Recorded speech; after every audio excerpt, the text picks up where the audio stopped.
সংক্ষিপ্ত জুমার খুতবার বিষয়বস্তু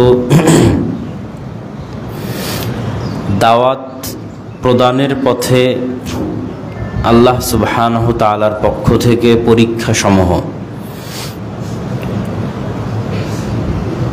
আমরা যারা দাওয়াতি কাজ করি এবং সঠিক পথের দাওয়াত দেই,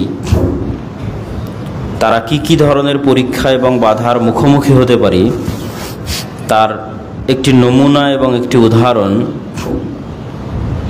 আজকের জুমার খুতবায় তুলে ধরার চেষ্টা করব ইনশাআল্লাহ। যেমনটি আমি কেরানীগঞ্জের জুমার খুতবায় অথবা ব্রাহ্মণবাড়িয়ায় বাইতুল মামুর মসজিদের দিনী ভাইদের তাদের উদ্দেশ্যে বলেছি যে আল্লাহ সুবহানাহু তাআলার পথে দাওয়াত দেওয়া কত কঠিন কাজ। ঠিক আপনারাও এমন এক পরিবেশে দাওয়াতি কাজ করতেছেন যেখানে অনেক চ্যালেঞ্জের মুখোমুখি। তো আপনাদের জন্য এই বিষয়গুলো জেনে থাকা দরকার যে আল্লাহ সুবহানাহু তাআলা কিভাবে পরীক্ষা নেন। আল্লাহ সুবহানাহু তাআলা বলেন, আম হাসিবতুম আন তাদখুলুল জান্নাহ,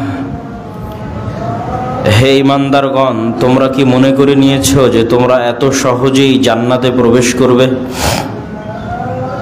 ওয়ালাম্মা ইয়াতিকুম মাসালুল লাযীনা খালাউ মিন ক্বাবলিকুম, অথচ তোমাদের উপর সেই বাধা বিপত্তি, সেই জুলম অত্যাচার এখনো আসেনি, যেই বাধা বিপত্তি, যেই জুলম অত্যাচার তোমাদের পূর্ববর্তীদের উপর এসেছিল। মাসাতহুমুল বাসা ওয়া দাররা, এবং তাদেরকে বিপদ আপদ এমনভাবে ঘিরে ধরেছিল যে তাদের পা কেঁপে যাচ্ছিল, তারা অবিচল থাকতে পারছিল না। এমনকি তারা বলতে বাধ্য হয়েছিল, মাতা নাসরুল্লাহ, আল্লাহর সাহায্য কখন আসবে? তারা এবং নবীরা বলতে বাধ্য হয়েছিল, আল্লাহর সাহায্য কখন আসবে? তো অতীতের উম্মতগণ আল্লাহ সুবহানাহু তাআলার উপর ঈমান আনয়নের কারণে অথবা আল্লাহ সুবহানাহু তাআলার পথে ঈমান আনার দাওয়াত দিতে গিয়ে কি ভয়ঙ্কর পরিবেশের মুখোমুখি হয়েছিলেন তার কোনো প্রকার ঘটনা উল্লেখ ছাড়াই স্বাভাবিকভাবে আল্লাহ এই আয়াতে তুলে ধরলেন। আর উদাহরণ হিসেবে একটি ঘটনা আল্লাহ সুবহানাহু তাআলা সূরা বুরুজে উল্লেখ করেছেন, والسماء ذات البروج واليوم الموعود وشاهد ومشهود قتل أصحاب الأخدود। স্তর বিশিষ্ট আসমানের শপথ, واليوم الموعود, ওয়াদাকৃত দিনের শপথ তথা কিয়ামতের দিনের শপথ, وشاهد ومشهود, দর্শক ও দর্শিতের শপথ, قتل أصحاب الأخدود, গর্তওয়ালাদেরকে হত্যা করা হয়েছে। কি দিয়ে? আগুনে নিক্ষেপ করে হত্যা করা হয়েছে। তো গর্তওয়ালা কারা? গর্তের অধিবাসী কারা? যাদের কথা আল্লাহ এত শপথ উল্লেখ করে বলছেন যে তাদেরকে আগুনে নিক্ষেপ করে হত্যা করা হয়েছে। সেই গর্তের অধিবাসীদের ঘটনা রাসূলুল্লাহ সাল্লাল্লাহু আলাইহি ওয়াসাল্লাম হাদিসে উল্লেখ করেছেন, যা সহিহ মুসলিম সহ অন্যান্য হাদিস গ্রন্থে এভাবে বর্ণিত হয়েছে। এই ঘটনাটি আমাদের জন্য শিক্ষণীয়। কানা মালিকুন ফিমান ক্বাবলাকুম, তোমাদের পূর্বে শত বছর, হাজার বছর পূর্বে একজন বাদশা বসবাস করত। ওয়া কানা লাহু সাহিরুন, এবং তার একজন বিশেষ যোগ্যতা সম্পন্ন জাদুকর ছিল, জ্যোতির্বিদ ছিল, যে বাদশাকে অতীত বর্তমান ভবিষ্যতের জ্ঞান দিয়ে, জাদু বিদ্যা দিয়ে সহযোগিতা করত। ফালাম্মা কাবিরা ক্বালা লিল মালিক ইন্নী ক্বাদ কাবিরতু ফাবআস ইলাইয়া গুলামান ওয়াআল্লিমহু সিহর।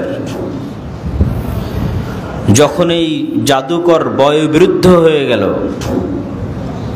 জীবন শেষ হওয়ার পথে, তখন সে বাদশাকে উল্লেখ করে বলছে, আমি তো বয়োবৃদ্ধ হয়ে গেছি, কবে মরি কবে বাঁচি তার ঠিক নাই। আপনি একজন ছাত্র দেন, খুব মেধাবী, ওয়াল্লিমুহু সিহরা, যাকে আমি আমার জ্ঞান, আমার বিদ্যা, জ্যোতির্বিদ্যা এবং জাদুবিদ্যা শিখিয়ে যাব। ফাবাআসা ইলাইহি গুলামান ইউআল্লিমুহু, তখন বাদশাহ তার সম্প্রদায়ের মধ্যে থেকে খুব মেধাবী চৌকস একজন বালককে বাছাই করলো এবং তাকে নির্ধারণ করলো এই জাদুকরের কাছে জাদু শিখার জন্য।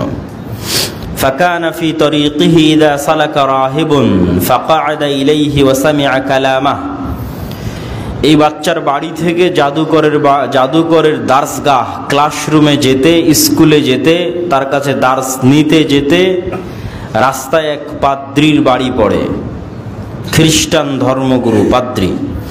ফাকাআদা ইলাইহি ওয়া সামিআ কালামাহ, সে যেমন জাদুকরের কাছে জাদুবিদ্যাও শিখে, রাস্তায় থেমে পাদ্রীর কাছে আল্লাহর বাণীও শিখে, আল্লাহ সুবহানাহু ওয়া তাআলার কালামও শিখা শুরু করে। ফাআজাবাহ, ধীরে ধীরে তার কাছে জাদুকরের চাইতে পাদ্রীর শিখানো কথাগুলো ভালো লাগতে লাগে। ফাকানা ইযা আতা সাহিরা মাররা বিররাহিব ওয়াকাআদা ইলাইহি ফাইযা আতা সাহিরা দারাবাহু ফাশাকা যালিকা ইলার রাহিব, রাস্তায় যেতে যখন পাদ্রীর নিকটে বসে তার দার্স এবং তার তাদরিস শুনতে অনেক সময় দেরি হয়ে যায়, ফলত জাদুকরের নিকটে পৌঁছতেও দেরি হয়। তা একদিন জাদুকর তাকে শাস্তি আরোপ করে, জেনে বুঝে হোক অথবা না জেনে হোক, দেরি হওয়ার কারণে শাস্তি প্রদান করে। সেই শাস্তির বর্ণনা এই বালক পাদ্রীর নিকটে তুলে ধরে। পাদ্রী তাকে বলে, এরপরে যদি তোমার কখনো দেরি হয় তাহলে তাকে বলবা তোমার বাড়ির লোকের কারণে তোমার দেরি হয়েছে, আর যাওয়ার পথে আমার কাছে জ্ঞান অর্জন করতে গিয়ে যদি বাড়িতে পৌঁছতে দেরি হয় তাহলে বাড়ির লোককে বলবা জাদুকরের কাছে দেরি হয়েছে। তথা দুই জায়গার যে জায়গায় দেরি হবে তার আগের জায়গার নাম বলবা, আমার নাম বলবা না যে আমার কাছে দেরি হয়েছে। এভাবেই দিন যায় রাত যায়। ফাবাইনামা হুয়া কাযালিক ইযা আতা আলা দাব্বাতিন আযীমাতিন ক্বাদ হাবাসাতিন নাস, হঠাৎ একদিন রাস্তায় বিশাল প্রাণী রাস্তা বন্ধ করে পড়ে আছে, মানুষজন এপার থেকে ওপার যেতে পারছে না প্রাণীর ভয়াবহতায়, দুই পারে মানুষজন জমা হয়ে আছে। তখন এই বালক বলল, আজকেই সুযোগ, আমি জেনে নিতে চাই জাদুকর সত্যবাদী না পাদ্রী সত্যবাদী, কে সত্যবাদী। তখন সে একটি পাথর হাতে নিল, হাতে নিয়ে বলল, আল্লাহুম্মা ইন কানা আমরু রাহিব আহাব্বা ইলাইক মিন আমরি সাহির ফাকতুল হাযিহি দাব্বাহ, হে আল্লাহ, যদি পাদ্রীর কথা সত্য হয়ে থাকে, জাদুকরের কথা মিথ্যা হয়ে থাকে, তাহলে এই পাথর দিয়ে আপনি এই প্রাণীটিকে হত্যা করুন। ফাকতুল হাযিহি দাব্বা হাত্তা ইয়ামজিয়ান নাস ফারামাহা ফাকাতালাহা, বাচ্চা যখন এটি বলে পাথর নিক্ষেপ করলো, ওই প্রাণীটি মারা গেল এবং মানুষের জন্য রাস্তা পরিষ্কার হয়ে গেল। ফাআতার রাহিব ফাআখবারাহ, সে খুশিতে পাদ্রীর নিকটে এসে পুরো ঘটনা বর্ণনা করলো। পাদ্রী ঘটনা শুনে বলছে, আই বুনাইয়া আনতাল ইয়ৌম আফদাল মিন্নি, হে বালক, তুমি আজকে আমার চেয়ে উত্তম হয়ে গেছো। কদ বালাগা মিন আমরিকা মা আরা ওয়া ইন্নাকা সাতুবতালা, তুমি এমন এক পর্যায়ে পৌঁছে গেছো যে আল্লাহ তোমাকে পরীক্ষা করবেন। ফাইন ইবতুলিতা ফালা তাদুল্লু আলাইয়া, যদি আল্লাহ তোমাকে পরীক্ষা করে তাহলে আমার নাম বলিও না। এই যে এটি হলো আমাদের মূল আলোচ্য বিষয়। পাদ্রী তাকে বলছে যে তুমি এমন এক পর্যায়ে পৌঁছে গেছো যে আল্লাহ সুবহানাহু ওয়া তাআলা তোমাকে পরীক্ষা করবে। তথা মানুষ যখন জ্ঞানের অথবা দাওয়াতের যে কোনো কিছুর ভালো পর্যায়ে পৌঁছে তখন আল্লাহ সুবহানাহু ওয়া তাআলার পক্ষ থেকে পরীক্ষা আসে। তো এই বাচ্চা এমন এক পর্যায়ে পৌঁছে গেল যে ইউবরিউল আকমাহা ওয়াল আবরাসা ওয়া ইউদাবিন নাসা মিন সাইরিল আদওয়া, সে মুস্তাজাবুদ দাওয়া হয়ে গেল, দোয়া করলে কবুল হয়ে যায় সাথে সাথে। তো কোনো ব্যক্তি যখন অন্ধ অবস্থায় আসে, দোয়া করে ফু দিয়ে দিলে অন্ধত্ব ভালো হয়ে যায়। অসুস্থতা নিয়ে আসে, দোয়া করে দিলে অসুস্থতা ভালো হয়ে যায়। এই খবর একদিন জালিসুন লিল মালিক, বাদশার এক মন্ত্রীর নিকটে পৌঁছে গেল। বাদশার মন্ত্রী অন্ধ ছিল। তো বাদশার সেই মন্ত্রী অনেক হাদিয়া তোহফা সহ এই বালকের নিকট উপস্থিত হয়ে বলছে, ইন আনতা শাফিতানি ফাকালা ইন্নী লা আশফি আহাদান ইন্নামা ইয়াশফিল্লাহ। মন্ত্রী বলছে, আমি শুনেছি তুমি অনেক মানুষকে আরোগ্য দান করো, তো আমার এই অন্ধত্ব একটু ভালো করে দাও। বালক উত্তরে বলছে, লা আশফি আহাদা, আমি কাউকে আরোগ্য দান করি না, ইন্নামা ইয়াশফিল্লাহ, বরং আল্লাহ আরোগ্য দান করে। ফাইন আনতা আমানতা বিল্লাহি দাআউতুল্লাহ, যদি তুমি আল্লাহর উপর ঈমান আনয়ন করো আমি তোমার জন্য আল্লাহর কাছে দোয়া করতে পারি। ফাশাফাক আল্লাহ, আল্লাহর উপর ঈমান আনয়ন করলে এবং আমি দোয়া যদি করি, আল্লাহ যদি দোয়া কবুল করে, আল্লাহ তোমাকে ভালো করেও দিতে পারে। ফাআমানা বিল্লাহ ফাশাফাহুল্লাহ, ওই মন্ত্রী তখন আল্লাহর উপর ঈমান আনয়ন করলো, বালক আল্লাহর কাছে দোয়া করলো, ওই মন্ত্রী অসুস্থতা থেকে সুস্থ হয়ে গেল, অন্ধত্ব ভালো হয়ে গেল। ফাআতাল মালিক ফাজালাসা ইলাইহি কামা কানা ইয়াজলিস, পরের দিন যখন মন্ত্রী সভায় গেছে, বাদশাহ তাকে দেখে আশ্চর্য, বলছে, মান রাদ্দা আলাইকা বাসারাক, কি ব্যাপার, তুমি চক্ষু কিভাবে ফিরে পেলে? তখন মন্ত্রী বলছে, রব্বি, আমার প্রতিপালক আমাকে চক্ষু ফিরিয়ে দিয়েছেন। ক্বালা ওয়ালাকা রব্বুন গায়রি, বাদশাহ বলছে, তোমার কি আমার ব্যতীত অন্য কোনো প্রতিপালক আছে? তখন মন্ত্রী বলছে, রব্বি ওয়া রব্বুকাল্লাহ, আমার এবং আপনার সবার প্রতিপালক আল্লাহ। ফাআখাযাহু ফালাম ইয়াজাল ইউআযযিবহু, বাদশাহ তখন তাকে গ্রেফতার করলো এবং তাকে শাস্তি প্রদান শুরু করলো। হাত্তা দাল্লা আলাল গোলাম, যতক্ষণ না এই মন্ত্রী ওই গোলামের নাম না বলল, এবং সে ওই গোলামের নাম বলে দিল যে আমি তার কাছ থেকে দীক্ষা গ্রহণ করেছি। ফাকাল লাহুল মালিক আই বুনাইয়া ক্বাদ বালাগা মিন সিহরিক মা তুবরিউল আকমাহ ওয়াল আবরাস ওয়া তাফআল। ফাকাল ইন্নী লা আশফি আহাদান ইন্নামা ইয়াশফিল্লাহ। ফাআখাযাহু ফালাম ইয়াজাল ইউআযযিবহু হাত্তা দাল্লা আলার রাহিব। তারপর এভাবে শাস্তি দিতে দিতে ওই পাদ্রী পর্যন্ত পৌঁছে গেল বাদশাহ। ফাজিআ বির রাহিব, তারপরে সেই রাহিবকে ডেকে আনা হলো। ফাকিল লাহু ইরজি আন দীনিক, সেই পাদ্রীকে ডেকে আনা হলো। বাদশাহ বলল, তুমি সকল নষ্টের মূল, তদন্তে এটি প্রমাণিত হয়েছে। ইরজি আন দীনিক, তোমার দিন থেকে ফিরে আসো। তখন পাদ্রী বলল, ফাআবা, সে দিন থেকে ফিরে আসতে অস্বীকার করলো। ফাদাআ বিল মিনশার ফাওয়াদা আল মিশারা ফি মাফরাকি রাসিহি ফাশাক্কাহু, তখন বাদশাহ একটি করাত নিয়ে একজন কাঠুরেকে ডেকে পাঠালো, এবং করাত এই পাদ্রীর মাথার উপর বসানো হলো এবং চিড়ে পা পর্যন্ত ফেড়ে দেওয়া হলো। ফাশাক্কাহু হাত্তা ওয়াকা শিক্কাহু সুম্মা জিআ বিজালিসিল মালিক ফাকিল লাহু ইরজি আন দীনিক, তারপর মন্ত্রীকে বলা হলো, তুমিও তোমার দিন থেকে ফিরে আসো। ফাআবা, সেও তার দিন থেকে ফিরে আসতে অস্বীকার করলো। ফাওয়াদা আল মিশারা ফি মিফরাকি রাসিহি, তাকেও একইভাবে করাত দিয়ে চিড়ে ফেলা হলো। ওয়াকা শিক্কাহু সুম্মা জিআ বিল গোলাম ফাকিল লাহু ইরজি আন দীনিক, যখন গোলামের কাছে আসলো যে তুমি তোমার দিন থেকে ফিরে আসো, গোলামও দিন থেকে ফিরে আসতে অস্বীকার করলো। তখন বাদশাহ গোলামের জন্য এক অভিনব শাস্তির ব্যবস্থা করলেন। বলেন, ইযহাবু বিহি ইলা জাবাল কাযা ওয়া কাযা ফাসআদু বিহিল জাবাল ফাইদা বালাগতুম যারওয়াতাহ ফাইন রাজা আন দীনিহি ওয়া ইল্লা ফাতরাহু। বাদশাহ তার মন্ত্রী, সভাসদ বা কর্মচারী যারা আছে তাদেরকে বলল, এই বালককে নিয়ে তোমরা এই দেশের সর্বোচ্চ পাহাড়ে চলে যাও, সর্বোচ্চ পাহাড়ের চূড়ায় গিয়ে তাকে বলো সে তার দিন থেকে ফিরে আসে কিনা। যদি সে তার দিন থেকে ফিরে না আসে, তাহলে পাহাড়ের সর্বোচ্চ চূড়া থেকে তাকে নিক্ষেপ করে দাও। ফাতরাহু ফাযাহাবু বিহি ফাসাইদু বিহিল জাবাল, তারা তাকে নিয়ে সেই পাহাড়ের সর্বোচ্চ চূড়ায় পৌঁছে গেল। বালক আল্লাহ সুবহানাহু ওয়া তাআলার নিকটে দোয়া করে বলল, আল্লাহুম্মা কফিনিহিম বিমা শি'ত, হে আল্লাহ, আপনি তাদের পক্ষ থেকে আমার জন্য যথেষ্ট হয়ে যান যেভাবে আপনি চান। ফারাজাফা বিহিমুল জাবাল ফাসাকাতু, পাহাড় কেঁপে উঠল এবং বাদশার যারা সঙ্গী সাথী সেখানে গেছিল তারা সবাই পাহাড় থেকে পড়ে গেল। ওয়াজা ইয়ামশি ইলাল মালিক, বালক একাই মুক্ত অবস্থায় বাদশার নিকটে ফিরে আসলো।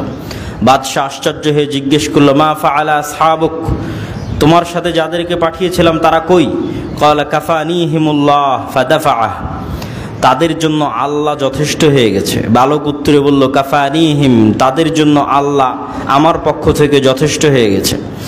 বাদশাহ নতুন এক দল সাথে দিল এবং বলল, ইযহাবু বিহি ফাহমিলুহু, তোমরা একে এবার নদীতে নিয়ে যাও এবং নদীর মধ্যে ফাতাওয়াসসাতু বিহিল বাহর, নদীর একদম মধ্যে, সমুদ্রের একদম মধ্যে নিয়ে যাও, নিয়ে গিয়ে বলো ফাইন রাজা আন দীনিহি, সে তার দিন থেকে ফিরে আসে কিনা।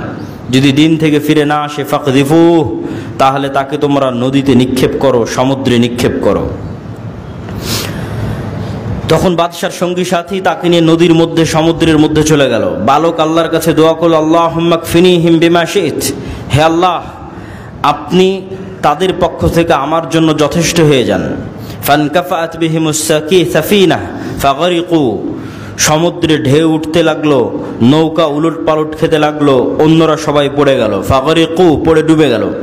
ওয়াজা ইয়ামশি ইলাল মালিক, আর এই বালক নিরাপদ অবস্থায়, সুস্থ অবস্থায় একাই বাদশার কাছে ফিরে আসলো। বাদশাহ বলল, মা ফাআলা আসহাবুক, তোমার সঙ্গী সাথী কই? ক্বালা কাফানিহিমুল্লাহ, আমার পক্ষ থেকে তাদের জন্য আল্লাহ যথেষ্ট হয়ে গেছেন। ফাকালা লিল মালিক, তখন বালক বাদশাকে বলল, ইন্নাকা লাস্তা বিকাতিলি হাত্তা তাফআলা মা আমুরুক বিহি, হে মহামান্য বাদশাহ আপনি আমাকে ততক্ষণ হত্যা করতে পারবেন না যতক্ষণ না আমি যা বলছি তা না করবেন। বাদশাহ উত্তরে বলল, আমা হুয়া, কি সেটা? বালক বলল, তাজমাউন নাস ফি সাঈদিন ওয়াহিদ, বিশাল এক মাঠে, খোলা ময়দানে আপনি মানুষকে জমা করবেন। তাজমাউন নাস ফি সাঈদিন ওয়াহিদিন, ঘোষণা দিয়ে দেশের হাজার হাজার লক্ষ লক্ষ মানুষকে খোলা মাঠে জমা করবেন। ওয়া তাসলুবনি আলা জিজইন সুম্মা খুয সাহমান, এবং আমাকে শুলিতে চড়ানোর জন্য কাঠের উপর চড়িয়ে দিবেন। সুম্মা খুয সাহমান, অতঃপর একটা তীর নিবেন। সুম্মা যাইস সাহমা ফি কাবিদিল কৌসি, তীরকে ধনুকে লাগাবেন। ধনুকে তীর লাগানোর পর বলবেন, বিসমিল্লাহি রাব্বিল গোলাম, এই বালকের প্রতিপালকের নামে এই তীর নিক্ষেপ করছি। অতঃপর তীর নিক্ষেপ করবেন। ফাইন্নাকা ইযা ফাআলতা যালিক কাতালতানি, যদি এটি করতে পারেন আমাকে হত্যা করতে সক্ষম হবেন। বাদশা রাজি হয়ে গেল। ফাজামাআন নাস ফি সাঈদিন ওয়াহিদিন, বিশাল মাঠের মধ্যে হাজার হাজার লক্ষ লক্ষ মানুষকে ঘোষণা দিয়ে জমা করা হলো। ওয়াসালাবাহু আলা জিজইন, শুলিতে ঝুলানোর জন্য, শুলিতে তীর নিক্ষেপ করে হত্যা করার সকল প্রস্তুতি সম্পূর্ণ করা হলো। সুম্মা আখাযা সাহমান সুম্মা ওয়াদাআ আস-সাহম ফি কাবিদিল কৌস সুম্মা ক্বালা বিসমিল্লাহি রাব্বিল গোলাম, এবং তীর নিয়ে ধনুকে লাগিয়ে বলা হলো, ওই আল্লাহর নামে এই তীর নিক্ষেপ করছি যে আল্লাহ এই গোলামের প্রতিপালক, রব্বুল গোলাম এই বালকের প্রতিপালক।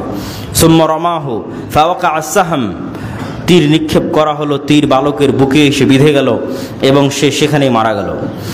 ফাকাল নাস আমান্না বিরব্বিল গোলাম, উপস্থিত হাজার হাজার লক্ষ লক্ষ মানুষ বলল একসাথে, আমরা এই বালকের প্রতিপালকের প্রতি ঈমান আনয়ন করলাম। আল্লাহু আকবার। ফাউতিয়াল মালিক ফাকিল লাহু আরাআইতা মা কুনতা তাহদার কদ আল্লাহ নাযালা বিক হাযরাক কদ আমানান নাস। বাদশা বলল, আমি যে আশঙ্কা করছিলাম, যে আশঙ্কার কারণে বালককে হত্যা করলাম, সে আশঙ্কাই তো বাস্তবায়ন হয়ে গেল। মানুষ তো ইসলাম গ্রহণ করে নিল, দিনের উপর, আল্লাহর উপর ঈমান আনয়ন করে নিল। ফাআমারা বিফিল উখদুদ ফি আফওয়াহিস সাকিক, তখন এক বিশাল উপত্যকার মধ্যে বিশাল এক গর্ত খনন করার আদেশ দিল বাদশা, এবং সেখানে আগুন লাগানোর জন্য, কাঠ জমা করার জন্য আদেশ দিল। কাঠ জমা করে সেখানে আগুন লাগিয়ে দেওয়া হলো। বিশাল গর্তে আগুন লাগানোর পর বাদশা বলল, ওমান লাম ইয়ারজি আন দীনিহি ফাহমুহু ফিহা, যারা যারা নিজ নিজ দিন থেকে ফিরে আসবে না তারা যেন এই আগুনের গর্তে নিক্ষেপ করা হয়, তারা যেন এই আগুনের গর্তে ঝাঁপিয়ে পড়ে। ফাফআলু, মানুষজন ঈমান পরিত্যাগ না করে এভাবে আগুনের গর্তে ঝাঁপ দিতে লাগলো এবং আগুনে পড়ে নিহত হতে লাগলো। হাত্তা জাআত ইমরাআতুন ওয়া মাআহা সাবিয়্যুন, এমনকি একজন মেয়ে আসলো, যেই মেয়ের কোলে একটি ছোট বাচ্চা আছে। ফাতাকাআসাত, যে তার বাচ্চাকে দুধ পান করায়। তখন ওই মহিলা দ্বিধাগ্রস্ত হয়ে গেল, আমি তো এই আগুনের কষ্ট সহ্য করতে পারবো, আমার বাচ্চার কি হবে? যখন সে দ্বিধাগ্রস্ত হয়ে গেল তখন তার কোলের বাচ্চা কথা বলে উঠল, ইয়া উম্মে ইসবিরি ফাইন্নাকা আলাল হক, হে আমার মা আপনি ধৈর্য ধারণ করে আগুনে ঝাঁপিয়ে পড়ুন, কেননা আপনি সত্যের উপর আছেন। আল্লাহু আকবার। এই পুরো ঘটনাই হচ্ছে আসহাবুল উখদুদের ঘটনা, যাদের ঘটনা আল্লাহ সুবহানাহু ওয়া তাআলা কোরআন মাজিদে উল্লেখ করেছেন, বিস্তারিত বিবরণ রাসূল সাল্লাল্লাহু আলাইহি ওয়াসাল্লাম দিয়েছেন। এই লম্বা ঘটনা বলে আমরা কি বুঝাতে চাচ্ছি? আল্লাহর ওই আয়াত আবারও পড়তে চাচ্ছি। আম হাসিবতুম আন তাদখুলুল জান্নাহ ওয়ালাম্মা ইয়াতিকুম মাসালুল লাযীনা খালাউ মিন ক্বাবলিকুম, তোমরা কি মনে করছো জান্নাতে যাওয়া এত সহজ, অথচ তোমাদের উপর সেই রকম জুলম অত্যাচার এখনো আসেনি যে জুলম অত্যাচার অতীতের মানুষদের উপর এসেছিল? তো অতীতের মানুষদের উপর কি জুলম অত্যাচার এসেছিল তার একটা নমুনা আল্লাহ সুবহানাহু ওয়া তাআলা কোরআনে উল্লেখ করেছেন, রাসূল সাল্লাল্লাহু আলাইহি ওয়াসাল্লাম হাদিসে উল্লেখ করেছেন। মানুষকে জীবন্ত আগুনে জ্বালিয়ে দেওয়া হয়েছে অথবা করাত দিয়ে ফেড়ে ফেলা হয়েছে, কিন্তু আমাদের সাথে তো তেমন কিছুই হয়নি।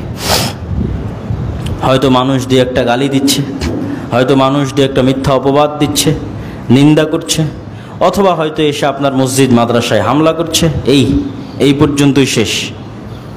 কিন্তু এই রকম জুলম এবং অত্যাচার কিন্তু আমরা এখনো মুখোমুখি হইনি। এইরকম জুলম এবং অত্যাচারের তুলনা করলে বর্তমান ফিলিস্তিনের গাজার মুসলমানদের তুলনা করা যেতে পারে, যে তারা এই জুলম অত্যাচারের কাছাকাছি, অথবা এই জুলম অত্যাচারের মতো, অথবা এই জুলম অত্যাচারের যেতে বেশি, যেটি বলি না কেন তারা সেই পরীক্ষার মধ্যে দিয়ে অতিক্রম করতেছে। সম্মানিত উপস্থিতি, যখন মানুষ বিপদগ্রস্ত হবে, এইরকম জুলম এবং অত্যাচারের মুখোমুখি হবে, তখন তার আশ্রয়স্থল কোথায়? অনেক সময় দেখবেন বিপদগ্রস্ত হলে আমরা মানুষের কাছে আগে দৌড়াই।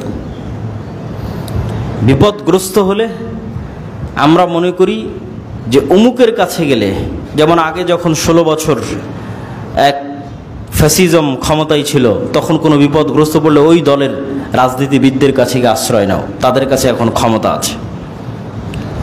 অথবা এখন আবার যারা এসেছে, ভবিষ্যতে আবার যারা আসবে, এরকম বিভিন্ন রাজনৈতিক দলের কাছে, বিভিন্ন ব্যক্তির কাছে কিন্তু আমরা আশ্রয় গ্রহণ করার প্রবণতা আমাদের আছে। এবং আমরা মনে করি যদি কোনো না কোনো এরকম কারো আশ্রয় আমরা না থাকি, তাহলে হয়তো আমরা বিপদ থেকে বাঁচতে পারবো না, হয়তো আমরা বিপদগ্রস্ত হয়ে ধ্বংস হয়ে যাব। তো এই যে আল্লাহ সুবহানাহু ওয়া তাআলা ব্যতীত অন্য আর কোনো কিছুর কাছে আশ্রয় খোঁজার প্রবণতা, সেটি ব্যক্তি হোক, সেটি ক্ষমতা হোক, দল হোক, সংগঠন হোক, যেটিই হোক, আর কোনো কিছুর কাছে আশ্রয় খোঁজা বা সেটির প্রতি ভরসা করা, যে ভরসা করলে আমি বেঁচে যাব, সেটি কিন্তু যারা অতীতে আমাদের চলে গেছে, জুলম সহ্য করেছে, তাদের আদর্শের বিপরীত। তাদের আদর্শ হচ্ছে বিশ্বাসগতভাবে আগে আল্লাহর উপরই ভরসা রাখতে হবে।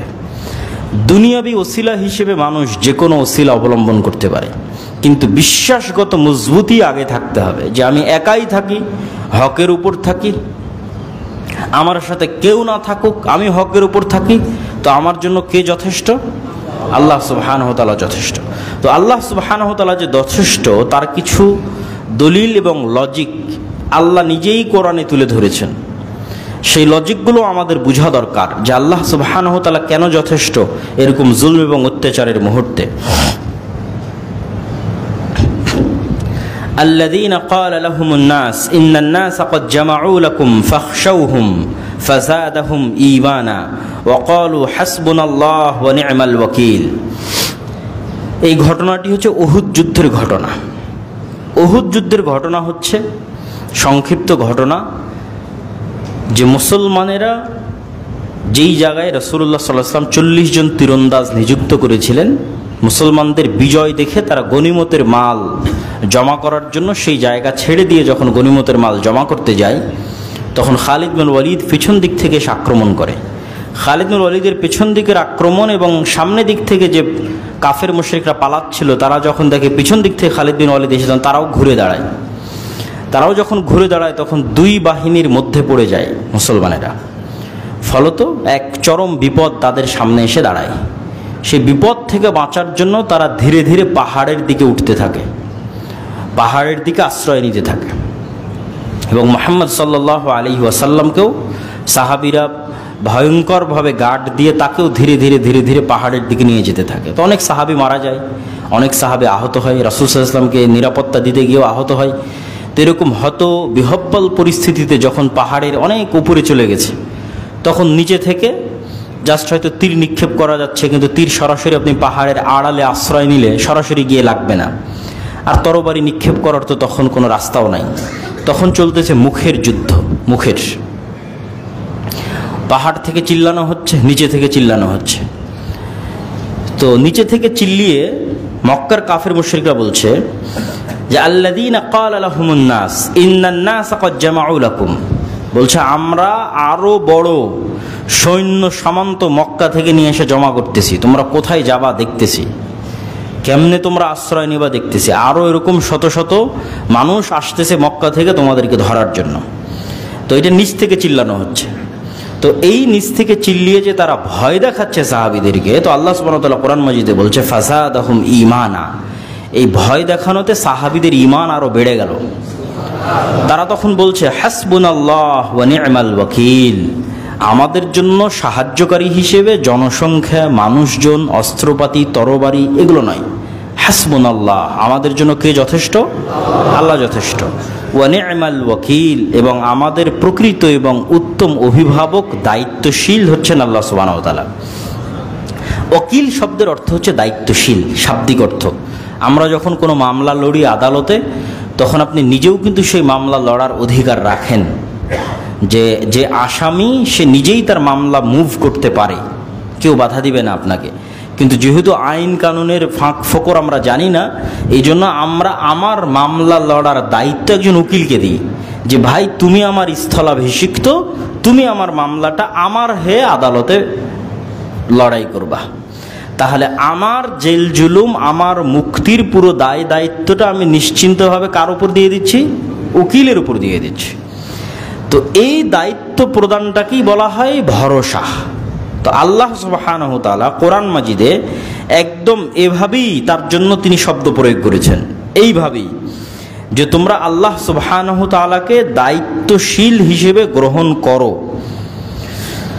আল্লাহ সুবহানাহু ওয়া তাআলা কোরআন মাজিদে বলেন রব্বুল মাশরিকি ওয়াল মাগরিব লা ইলাহা ইল্লাহু ফাত্তাখিযহু ওয়াকিলা, পূর্ব এবং পশ্চিমের প্রতিপালক যিনি, যিনি ব্যতীত ইবাদতের যোগ্য কেউ নাই, ফাত্তাখিযহু ওয়াকিলা, তোমাদের যদি কাউকে দায়িত্ব দেওয়ার প্রয়োজন হয় তাহলে তোমরা তাকেই দায়িত্ব প্রদান করো। তো দায়িত্ব প্রদান করার বিষয়টা কেমন একটু উদাহরণ দিয়ে বললে আপনাদের জন্য আরো স্পষ্ট হবে, তাহলে আল্লাহর উপর ভরসার বাস্তবতাটা কি সেটাও স্পষ্ট হবে। ধরেন আপনি এখন মারা যাচ্ছেন, আপনি কোনো দুরারোগ্য ব্যাধিতে আক্রান্ত, হয়তো ক্যান্সারে আক্রান্ত, 1-2 মাস পর মারা যাবেন। তখন আপনি আপনার ভাইকে বলতেছেন, ভাই আমার তো ছোট ছোট ছেলে মেয়ে আছে, তো তোমাকে আমি আমার ছেলে মেয়ের দায়িত্ব দিয়ে গেলাম, তুমি একটু দেখে শুনে রাখিও।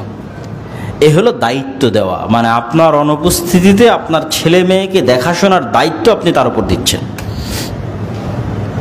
মানুষ বলে যে মানুষের কথোপকথনে বলে যে উপরে আল্লাহর, নিচে তোমার হিল্লাই দিয়ে দিলাম, মানে তোমার দায়িত্বে দিয়ে দিলাম। তখন আপনি যে আপনার ভাইয়ের দায়িত্বে দিয়ে দিচ্ছেন, এই যে দায়িত্ব, আল্লাহ সুবহানাহু ওয়া তাআলা বলতেছে এই দায়িত্বটা তোমরা আমার উপর দাও।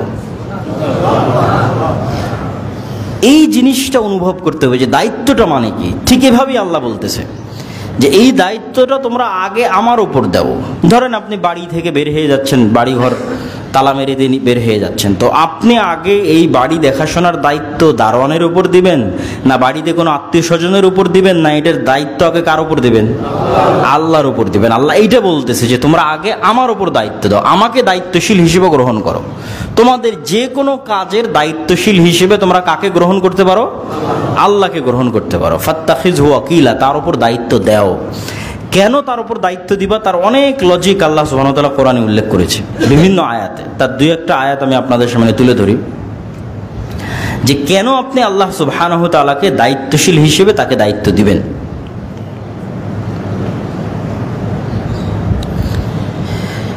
ওয়ালিল্লাহি মা ফিস সামাওয়াতি ওয়া মা ফিল আরজ ওয়া কাফা বিল্লাহি ওয়াকিলা। আল্লাহকে দায়িত্ব দেওয়ার 1 নম্বর কারণ,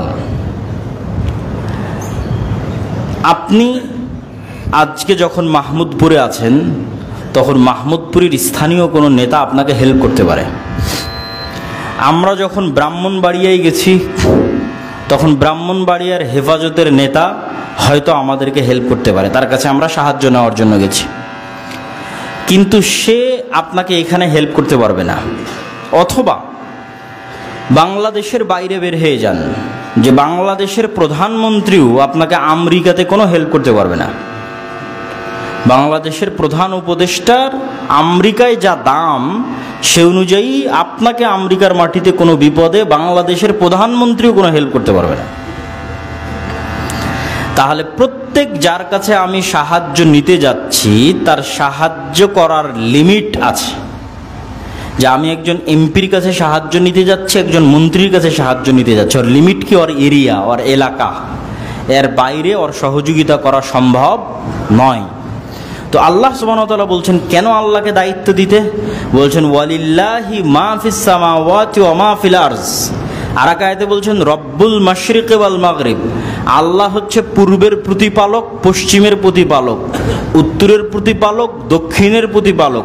মা ফিস সামাওয়াতি ওয়া মা ফিল আরজ, আসমান এবং জমিন এবং তার মধ্যে যা কিছু আছে সকল কিছুর উপর একচ্ছত্র মালিকানা কার?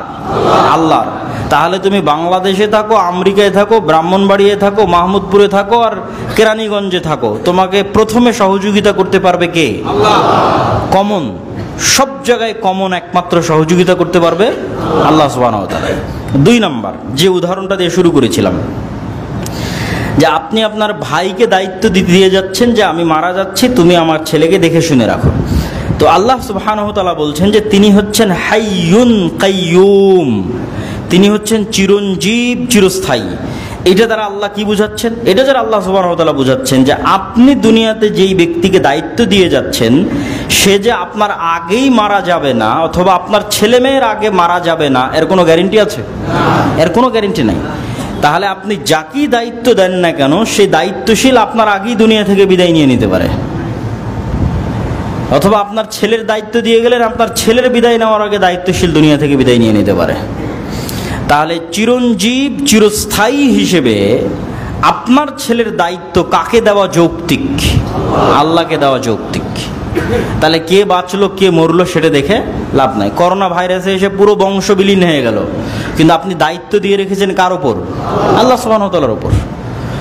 দেখা যাচ্ছে ফিলিস্তিনের গাজায় একজন মানুষ যদি বলে আমার ছেলের দায়িত্ব আমি তোমাকে দিয়ে গেলাম, তো 1 সেকেন্ড পর বোমা এসে সেই মারা গেল, তো দায়িত্ব নিয়ে কি হলো?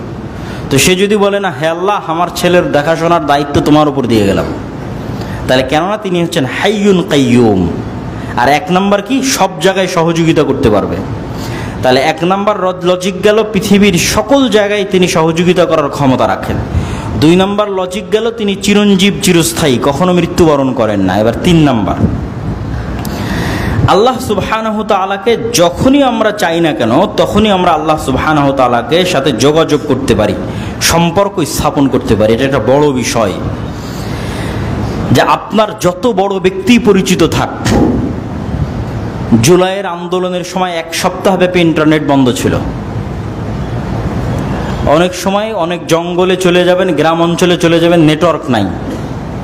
পৃথিবীতে কোনো একটা বড় কিছু ঘটে গেল, কোনো মোবাইলে নেটওয়ার্ক নাই। তাহলে আপনি যে ওর সাথে যোগাযোগ করে সহযোগিতা চাইবেন, সে যোগাযোগেরই তো ব্যবস্থা নাই। সমুদ্রের মধ্যে আছেন, মরুভূমির মধ্যে আছেন, জঙ্গলের মধ্যে আছেন, সহযোগিতা যে নেবেন মানুষের কাছে। দেখা যাচ্ছে সমুদ্রের মধ্যে একটা জাহাজ ডুবতেছে, তো সেই জাহাজের ব্যক্তি এখন সহযোগিতা চাচ্ছে পার্শ্ববর্তী আর এক জাহাজের কাছে, যোগাযোগই হয় না, তো কি সাহায্য চাইবে? তাহলে এই প্রত্যেকটা যার উপর মানুষ ভরসা করতেছে, এগুলো একটাও স্বয়ং সম্পূর্ণ নয়। ওই ব্যক্তিটা যদি মনে করতো এখন ইনস্ট্যান্ট যার সাথে যে কোনো সময় যোগাযোগ করা সম্ভব, যার সাথে সম্পর্ক স্থাপন করা সম্ভব, তিনি কে? আল্লাহ। তাহলে তখন সে আল্লাহর উপর দায়িত্ব দিত এবং আল্লাহর উপর ভরসা স্থাপন করতো যে আল্লাহ এই বিপদ থেকে আপনি আমাদের উদ্ধার করেন। তারপরে তখন আল্লাহ ব্যবস্থা তৈরি করে দিবে, কাকে কার মাধ্যম দিয়ে আপনার সহযোগিতা করাবে তার ব্যবস্থা তৈরি করে দিবে। তো এই তিনটে বড় বড় লজিক, যে লজিকগুলো আল্লাহ সুবহানাহু ওয়া তাআলা নিজে কোরআন মাজিদে তুলে ধরেছেন এবং বারবার আল্লাহ বলতে থেকেছেন যে ওয়াকাফা বিল্লাহি ওয়াকিলা, দায়িত্বশীল হিসেবে আল্লাহ সুবহানাহু ওয়া তাআলা যথেষ্ট। ওয়াকাফা বিরাব্বিকা ওয়াকিলা, দায়িত্বশীল হিসেবে আপনার প্রতিপালক যথেষ্ট। আল্লাহু খালিকু কুল্লি শাইইন ওয়া হুয়া আলা কুল্লি শাইইন ওয়াকিল, আল্লাহ সুবহানাহু ওয়া তাআলা সকল কিছুর দায়িত্বশীল হিসেবে যথেষ্ট। এবং আরো অসংখ্য আয়াতে আল্লাহ সুবহানাহু ওয়া তাআলা তার উপর ভরসা করার আদেশ দিয়েছেন। ওয়া আলাল্লাহি ফালিয়াতাওয়াক্কালিল মুমিনুন, মুমিনেরা আল্লাহর উপরই ভরসা করে। ফাকুল হাসবিয়াল্লাহ লা ইলাহা ইল্লাহু আলাইহি তাওয়াক্কালতু ওয়া হুয়া রাব্বুল আরশিল আযীম, আমার জন্য আল্লাহই যথেষ্ট, আমি আল্লাহর উপরই ভরসা স্থাপন করি, তিনি আরশে আযীমের মালিক। ইন্নী তাওয়াক্কালতু আলাল্লাহ রাব্বি ওয়া রাব্বুকুম, আমি আমার এবং তোমাদের প্রতিপালক আল্লাহর উপর ভরসা করি। তাওয়াক্কালতু আলাইহি ফালাতাওয়াক্কালিল মুতাওয়াক্কিলুন, আল্লাহ সুবহানাহু ওয়া তাআলার উপরই মুমিনগণ ভরসা স্থাপন করে থাকেন। এরকম অসংখ্য আয়াতে আল্লাহ সুবহানাহু ওয়া তাআলা তার নিজের উপর তার উপর ভরসা করার আদেশ এবং আহ্বান দিয়েছেন।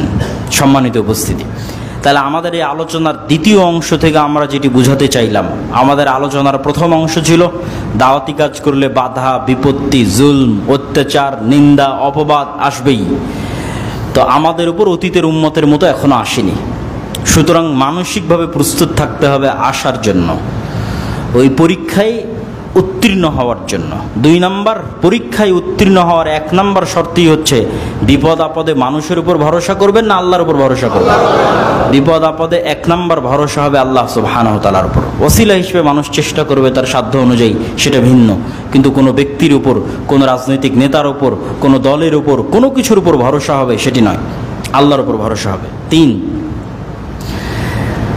নম্বর পরীক্ষা হচ্ছে যখন আপনি দাওয়াতি কাজ করবেন, এই দাওয়াতি কাজের বরকতকে অব্যাহত রাখার জন্য আপনাকে এতটুকু মনে রাখতে হবে যে বহিরাগত জুলম দিয়ে কোনোদিন সত্যকে ধামাচাপা দেওয়া যায়নি, বহিরাগত জুলম দিয়ে কখনো মুসলমানদের ক্ষতি করা যায়নি, কোনোদিন না, অতীতেও কোনোদিন হয়নি, আজও হবে না, ভবিষ্যতেও হবে না। মুসলমানদের সব সময় ক্ষতি হয়েছে তাদের অভ্যন্তরীণ কোন্দল আর দ্বন্দ্বের কারণে। মুসলমানদের সব সময় ক্ষতি হয়েছে তাদের নিজের মারামারির কারণে, নিজের কামড়াকামড়ির কারণে। এই নিজের মারামারি এবং কামড়াকামড়িটা আসে সত্যবাদিতা, ন্যায়পরায়ণতা এবং আমানতদারিতার অভাবের কারণে। এই জন্য যারাই মসজিদ প্রতিষ্ঠা করেন, মাদ্রাসা প্রতিষ্ঠা করেন, দাওয়াতি কাজ করেন, তারা যদি মনে করেন আমি নিজে, আপনারা যে অবস্থায় আছি কেন, যদি মনে করেন যে আপনার এই কাজের বরকতটা ধরে রাখতে হবে, তাহলে এতটুকু নিশ্চিত থাকেন বাহিরের কেউ আপনার এই কাজের বরকত জুলম দিয়ে ছিনিয়ে নিতে পারবে না।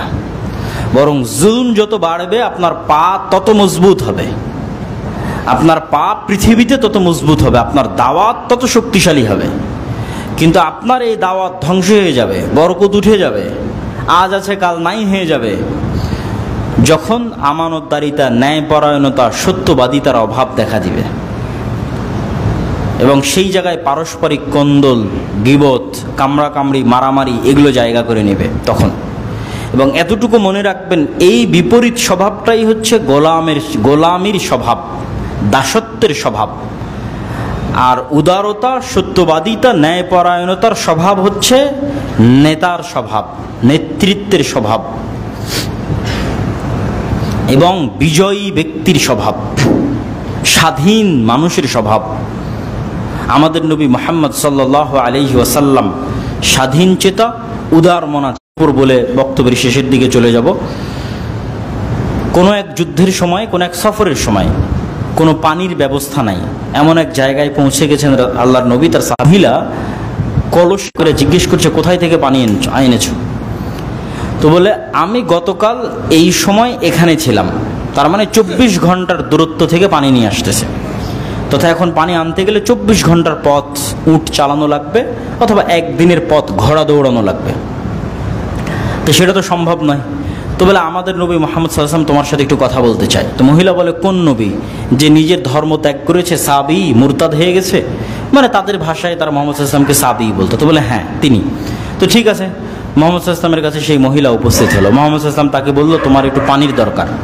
মহিলা বলল যে আমার ছোট ছোট বাচ্চা আছে, আমি বিধবা মহিলা, আমার স্বামী নাই, ছোট ছোট বাচ্চাদের আমিই দেখাশোনা করি, তো এই পানি আমি আপনাকে দিলে আমার জন্য এটা অনেক কষ্টকর হবে। তো রাসূলুল্লাহ বলল ঠিক আছে, তোমার পানি আমরা ব্যবহার করব না, তবে তোমার পানির আমরা সহযোগিতা নেব, পানি তোমার যেরকম আছে সেরকমই থাকবে। আল্লাহর নবী দোয়া পড়ে পানিতে একটু থুতু নিক্ষেপ করলেন, থুতু নিক্ষেপ করে দিয়ে সেই পানি সাহাবীদের নিতে বললেন। সাহাবীরা সেই পানিতে উজু করলো, তাদের পশু প্রাণী সব সেই পানিতে তাদের পেট পূর্ণ করে পিপাসা মিটিয়ে নিল। তারপরে ওই মহিলার কলসে যা পানি থাকার তাই থেকে গেল। এবার রাসূল সাল্লাল্লাহু আলাইহি ওয়াসাল্লাম সাহাবীদের বলল তোমাদের যার কাছে যা জিনিসপাতি টুকটাক দেওয়ার মতো আছে, খেজুর, ছাতু, ঠিক আছে, যা যতটুকু আছে সে ততটুকু জমা করো। একটা চাদর বিছিয়ে দেওয়া হলো, সাহাবীরা যার কাছে একটু খেজুর ছিল, একটু ছাতু ছিল, সেগুলো জমা করে সেটা আল্লাহর নবী বেঁধে ওই মহিলাকে বলল এটা তোমার ছোট ছোট বাচ্চার জন্য আমরা তোমাকে হাদিয়া দিলাম। তখন সেই মহিলা সেখান থেকে বিদায় নিয়ে চলে গেল। কোনো এক যুদ্ধের সময়, একদম সংক্ষেপে বলতেছি, কোনো এক যুদ্ধের সময় মুসলিম বাহিনী ওই মহিলার গ্রামে যুদ্ধ করতেছে না, অথচ ঠিকই আশেপাশে যুদ্ধ করতেছে। তখন গ্রামবাসী পরস্পর জিজ্ঞেস করতেছে যে আমাদের গ্রামে কেন যুদ্ধ আসে না। তখন ওই মহিলা ধারণা করতেছে আল্লাহর নবীর ব্যবহার থেকে যে হয়তো আমি ওই দিন যে পানির মাধ্যমে সহযোগিতা করেছিলাম এই কারণে হয়তো মুহাম্মদ সাল্লাল্লাহু আলাইহি ওয়াসাল্লাম নিষেধ করে রেখেছে। তখন পুরো গ্রামবাসী আশ্চর্য হলো যে আমাদের গ্রামের যাকে আমরা দামই দেই না, মূল্যায়নই করি না, সেই মহিলার এতটা দাম মুহাম্মদ সাল্লাল্লাহু আলাইহি ওয়াসাল্লামের কাছে। তখন পুরো গ্রামবাসী মিলে ওই মহিলা সহ মুহাম্মদ সাল্লাল্লাহু আলাইহি ওয়াসাল্লামের কাছে এসে ইসলাম গ্রহণ করলো।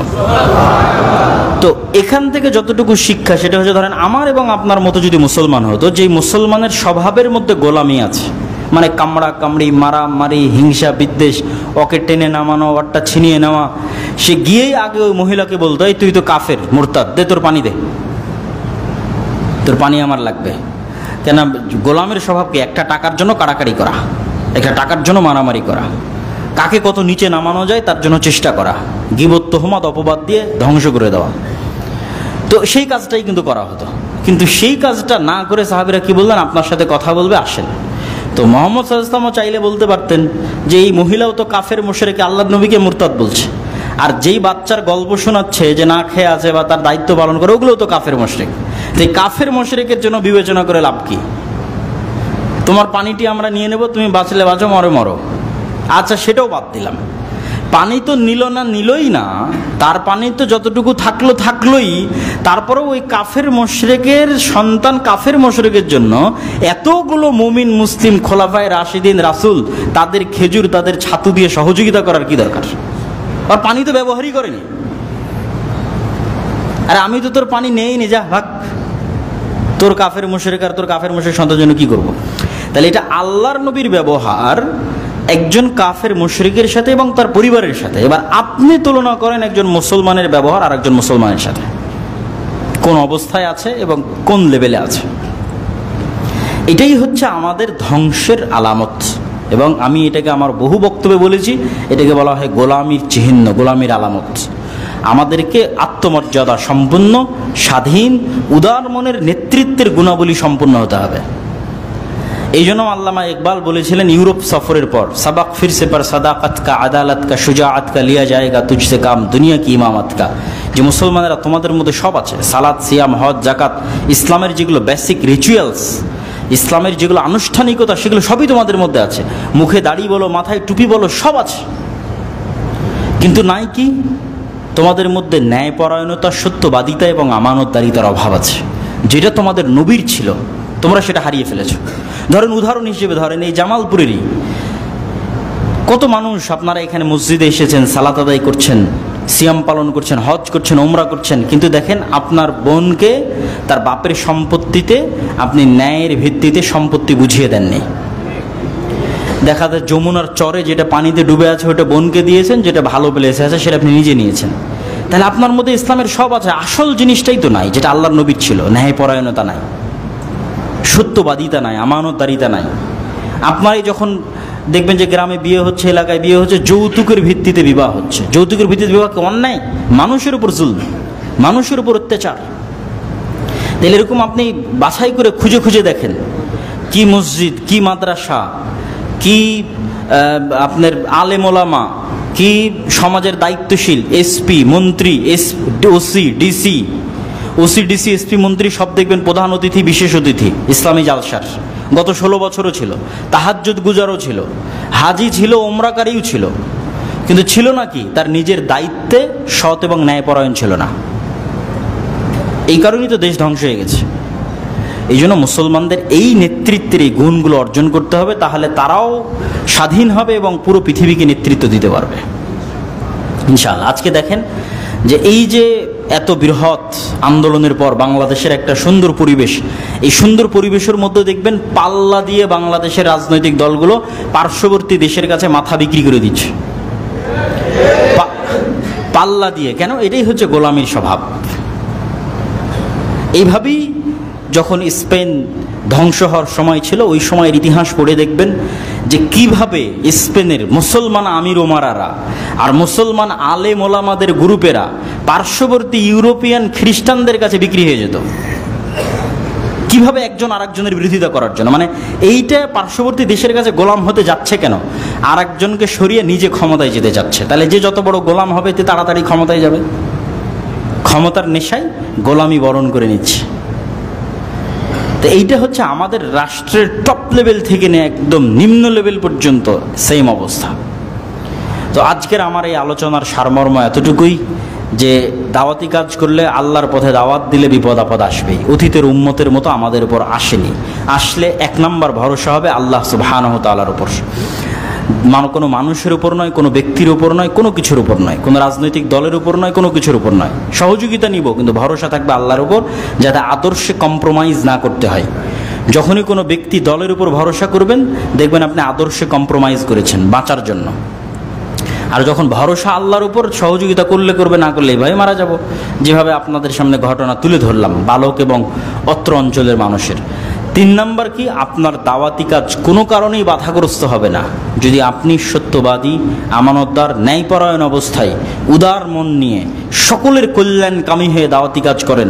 তাহলে রাসূল সাল্লাল্লাহু আলাইহি ওয়াসাল্লামের ব্যবহার যেমন একটা উদাহরণ দিলাম, ওই রকমের পর্যায়ে যদি থাকতে পারেন, তাহলে ওই যে মানুষ দলে দলে দিনে প্রবেশ করবে, দলে দলে মানুষ ইসলাম গ্রহণ করবে।